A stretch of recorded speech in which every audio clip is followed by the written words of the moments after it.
Hello and welcome to 30 Days to Learn Photoshop. I'm Ben Gribbin and today we'll be looking over our course and we're going to find out exactly what we'll be learning in it.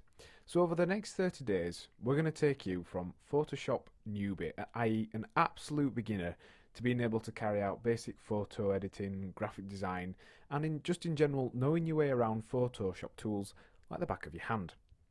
Now, Photoshop is one very flexible tool and it's ideal for photographers, for those who wish to carry out perhaps colour correction and tweak the pictures, right up to movie makers who use it along with effects editors to create the visuals that we see in many feature films today. It can be used to create print files. It's been adopted by the web design community as their go-to app for creating beautiful web graphics. In short, Photoshop can do it all. And learning Photoshop is going to open up so many avenues for you to explore. But in this course, we're going to focus on taking you from zero Photoshop knowledge to being able to navigate around and utilise it like a pro. You'll learn all about the interface, the basic tool set, and techniques on how to put them to use. But why is Photoshop so popular and, in many cases, the industry standard in so many fields? Well, Photoshop is a real workhorse. It can work with colour modes, it has colour profile support, the ability to create and export GIFs, JPEGs, EPS files, as well as create PSD files, which are the kind of native file for Photoshop, and those are cross-compatible with other Photoshop users, different editions of Photoshop.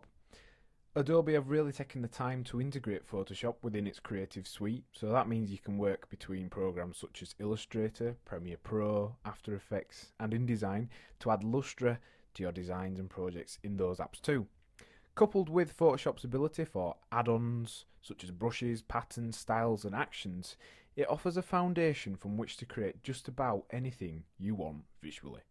Photoshop also has an excellent community behind it, so there's lots of tutorials on the internet, there's lots of support if you ever get stuck, particularly from websites such as PSD Tuts. And the great thing about that is because so many people use it, if you're ever looking for help on a specific technique or effect, there's usually a tutorial out there. Photoshop does, however, have a few limitations. You can think of Photoshop in some respect as a kind of jack-of-all-trades program. It started as a photo editor and over the years has been added to. It's been adopted and adapted to different uses and it's very good at them, though some might argue that specific niche programs are more effective.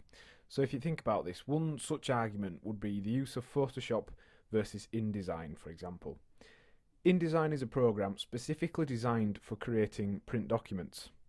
Photoshop can do pretty much everything that InDesign does, but some might argue that InDesign is more suited to such a use, even if it's just for the interface. With that said, however, many designers use Photoshop regardless as their go-to program, and it handles pretty much everything very well. It's well worth learning Photoshop. There are one or two requirements for the course before we start. You're going to need a copy of Photoshop. Now, it doesn't matter really what edition you're using, anything from CS2 upwards should be fine, though the nuts and bolts of Photoshop haven't really changed since much earlier versions. So again, don't worry if you have Photoshop 7, you should be able to follow along just fine. That goes as well if you're using Windows or Mac.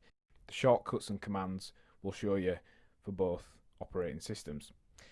You'll also need a computer that meets at least the minimum requirements for Photoshop support, and pretty much every basic computer nowadays should be able to run Photoshop at some level. So in today's lesson we've discussed what will be covered in 30 days to learn Photoshop, and also why Photoshop is used, and just to recap, that's for flexibility, its community support and powerful editing features. Now your task for this lesson is to ensure that you have all the necessary course materials, and that's a Photoshop copy and a computer. Next time on 30 Days to Learn Photoshop, we're going to cover creating documents. Thanks for listening.